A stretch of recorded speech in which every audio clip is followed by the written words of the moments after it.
ሰላም ጤና ይስጥልኝ ውድ ተመልካቾቻችን። በመካከለኛው ምስራቅ ውጥረቱ ተባብሶ ቀጥሏል።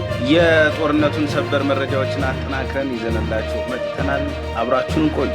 ለዚህ ሚዲያ አዲስ ከሆኑ ቻናሉን ሰብስክራይብ በማድረግ የደወል ምልክቷን በመጫን በቀጣይም ፈጣን ወቅታዊና እውነተኛ መረጃዎችን ማግኘት ይችላሉ።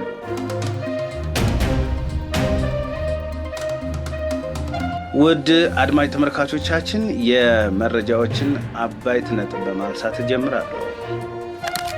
እስራኤል በኢራን ፕሬዝዳንት ጽሕፈት ቤት ላይ ጥቃት ፈጸመች።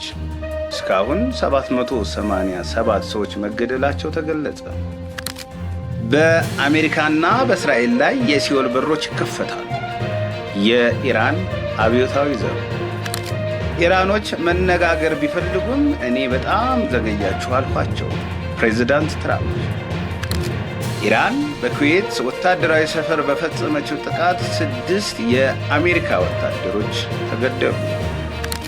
አሁን ከአሜሪካ ጋር መደራደር ውጤታማነቱ አጠራጣሪ ነው ስትል ኢራን ተደመጠች።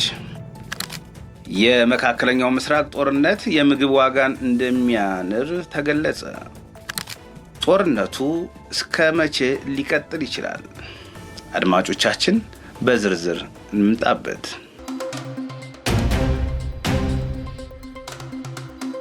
እስራኤል በኢራን ፕሬዝዳንት ጽሕፈት ቤት ላይ ጥቃት ፈጸመች። እስካሁን 787 ሰዎች መገደላቸው ተገለጸ። የእስራኤል መከላከያ ኃይል የቴህራን አመራሮች በሚገኙበት አካባቢ በፈጸመው የአየር ድብደባ የፕሬዝዳንቱ ጽሕፈት ቤት ላይ ጉዳት ማድረሱን አስታወቀ። የእስራኤል መከላከያ በቴሌግራም ገጽ ላይ ባወጣው መግለጫ በፕሬዝዳንቱ ጽሕፈት ቤትና በኢራን ከፍተኛ ብሔራዊ ደህንነት ምክር ቤት ላይ በርካታ ድብደባ መፈጸሙን አስታውቋል። ወታደራዊ የስልጠና ተቋማትና ሌሎችም የኢራን መንግስት ቁልፍ መሰረተ ልማቶች ላይ ጥቃት መድረሱን ተገልጿል። በእስራኤልና በአሜሪካ ጥቃት የተገደሉት የኢራን ጠቅላይ መሪ ስራቸውን ያከናውኑ የነበረው አሁን ድብደባ በደረሰበት ቅጥር ግቢ ውስጥ እንደነበር የእስራኤል መከላከያ አመላክቷል። በተያያዘም እስራኤልና አሜሪካ ኢራን ላይ ጥቃት መፈጸም ከጀመሩበት ቀን አንስቶ ቢያንስ 787 ሰዎች መገደላቸውን የኢራን ቀይ ጨረቃ ማህበር አስታውቋል። ሁማን ራይትስ አክቲቪቲስ ኢን ኢራን የተባለው የሰብአዊ መብት ተሟጋች ድርጅት እንዳለው 176 ህጻናትን ጨምሮ 742 ሰዎች ተገድለዋል። የኢራን ምክር ቤት የጤና ኮሚሽን አባል የሆኑት ፋጢማ ሙሐመድ ባጊ እንደተናገሩት ትላንት ሰኞ 9 ሆስፒታሎች በእስራኤልና አሜሪካ ጥቃት ኢላማ ተደርገዋል። የእስራኤል መከላከያ በበኩሉ በቴህራን የጋንዲ ሆስፒታል ላይ ጥቃት ፈጽሟል የሚለውን ክስ አስተባብሎ ሆስፒታሉ ኢላማ አልተደረገም ብሏል። የኢራን የውጭ ጉዳይ ሚኒስቴር ዛሬ ባወጣው መግለጫ እስራኤልና አሜሪካ በዚህ ሆስፒታል ላይ አነጣጥረው ጥቃት ማድረሳቸውን አስታውቋል። በአሜሪካና በእስራኤል ላይ የሲኦል በሮች ይከፈታሉ። የኢራን አብዮታዊ ዘብ የኢራን መንግስት ዋነኛ ወታደራዊ ኃይል እስላማዊ አብዮታዊ ዘብ በአሜሪካና በእስራኤል ላይ የሲኦል በሮች ይከፈታሉ ሲል ዝቷል። መሪው በቴህራን ውስጥ በተፈጸመው ጥቃት የተገደሉባት የአብዮታዊ ዘብ ቃል አቀባይ ብርጋዴር ጄኔራል አሊ ሙሐመድ ናኢም ጠላት ባሏቸው በእስራኤልና በአሜሪካ ላይ ሰራዊታቸው ቀጣይነት ያለው ጥቃት እንደሚፈጽም ተናግረዋል። ጄኔራሉ ታስኒም ለተባለው የሀገሪቱ ዜና ወኪል በሰጡት ቃል ኢራን ለተከፈተባት ጥቃት በታጠቀቻቸው ዘመናዊ ሚሳኤሎች የሲኦል በሮች በአሜሪካና በእስራኤል ላይ በከፍተኛ ሁኔታ ይከፈታሉ ብለዋል። 4ኛ ቀኑን በያዘውና ኢራን ለተፈጸመባት ጥቃት በእስራኤል እንዲሁም በመካከለኛው ምስራቅ ውስጥ በሚገኙ የአሜሪካ ወዳጅ ሀገራት ላይ የምትፈጽመውን የሚሳኤልና የድሮን ጥቃቶችን ቀጥላለች። አብዮታዊ ዘቡም አዲስ በተሾመለት አዛዡ አህመድ ቫሂድ መሪነት ተልኮን በሙሉ ኃይሉ ያለማቋረጥ በመቀጠል ጠላቶቹን እንደሚበቀል ቃል አቀባዩ ተናግረዋል። በአሜሪካና በእስራኤል ዋነኛ ኢላማ ከተደረጉት የኢራን ወታደራዊ ተቋማት መካከል አንዱ የሆነው አብዮታዊ ዘብ አዛዦችና አባላት የተገደሉባቸውን ሰማዕታቶች ደም በመበቀል ጠላቶቻችንን አሳፋሪ ሽንፈት እናከናንባቸዋለን ብለዋል ብርጋዴር ጄኔራል አሊ ሙሐመድ። ኢራኖች መነጋገር ቢፈልጉም እኔ በጣም ዘገያችሁ አልኳቸው። ፕሬዝዳንት ዶናልድ ትራምፕ የኢራን ባለስልጣናት ከአሜሪካ ጋር የመነጋገር ፍላጎት እንዳላቸው ነገር ግን ጊዜው እንዳለፈባቸው እንደነገሯቸው ገለጹ። ፕሬዚዳንት ትራምፕ በማህበራዊ ሚዲያ ገጻቸው ላይ ባሰፈሩት መልእክት የኢራን ወሳኝ ተቋማትና መሪዎች መመታታቸውን ጠቅሰው ነው ለንግግር ጊዜው እንዳለፈ የጻፉት። የአየር መከላከያቸው፣ የአየርና የባህር ኃይላቸው እንዲሁም አመራራቸው በሙሉ የሉም ሲሉ ነው ፕሬዚዳንቱ የጻፉት። ፕሬዚዳንቱ ይህንን ጽሑፍ ዋሽንግተን ፖስት ላይ የትራምፕ መርህ መወለድ በሚል ርዕስ ከወጣ ጽሑፍ ሊንክ ጋር አያይዘው ነው ያሰፈሩት። እነሱ መነጋገር ፈልገው ነበር፣ እኔ ግን በጣም ዘገየ አልኳቸው ሲሉ ጽፈዋል። ኢራን በኩዌት ወታደራዊ ሰፈር በፈጸማቸው ጥቃት 6 የአሜሪካ ወታደሮች ተገደሉ። ኢራን እሁድ ዕለት በኩዌት በሚገኝ የአሜሪካ ወታደራዊ ሰፈር ላይ በፈጸመችው ጥቃት 6 አሜሪካውያን ወታደሮች መገደላቸው ተረጋገጠ። የአሜሪካ ማዕከላዊ ዕዝ ከዚህ ቀደም ባወጣው መግለጫ 3 ወታደሮች መሞታቸውን አስታውቆ ነበር። ተጎድቶ የነበረ ወታደር ከሞተና 2 ተጨማሪ ወታደሮች አስከሬናቸው ከፍርስራሽ ስር ከተገኘ በኋላ የሟቾች ቁጥር 6 ደርሷል። የአሜሪካ መከላከያ ሚኒስቴር ፒት ሄግዜት እንደተናገሩት ኢራን በኩዌት በሚገኝ የአሜሪካ ወታደራዊ ሰፈር ላይ የአጸፋ ጥቃት ሰንዝራለች። አሜሪካና እስራኤል በኢራን ላይ ጦርነት ከከፈቱ ወዲህ በኩዌት የተገደሉት 6 አሜሪካውያን ብቻ መሆናቸው ተገልጿል። ኃይለኛ መሳሪያ የታክቲክ ኦፕሬሽን ማዕከል ላይ ተተኩሷል ሲሉ የመከላከያ ሚኒስቴሩ ተናግረዋል።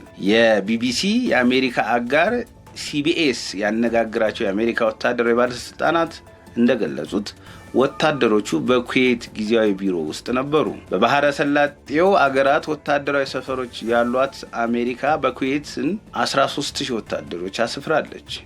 ኢራን እየወሰደች ባለችው የአጸፋ እርምጃ ባህሬን፣ የተባበሩት አረብ ኤሚሬቶች፣ ሳውዲ አረቢያ፣ ኦማንና ኳታር ላይ ጥቃት ፈጽማለች።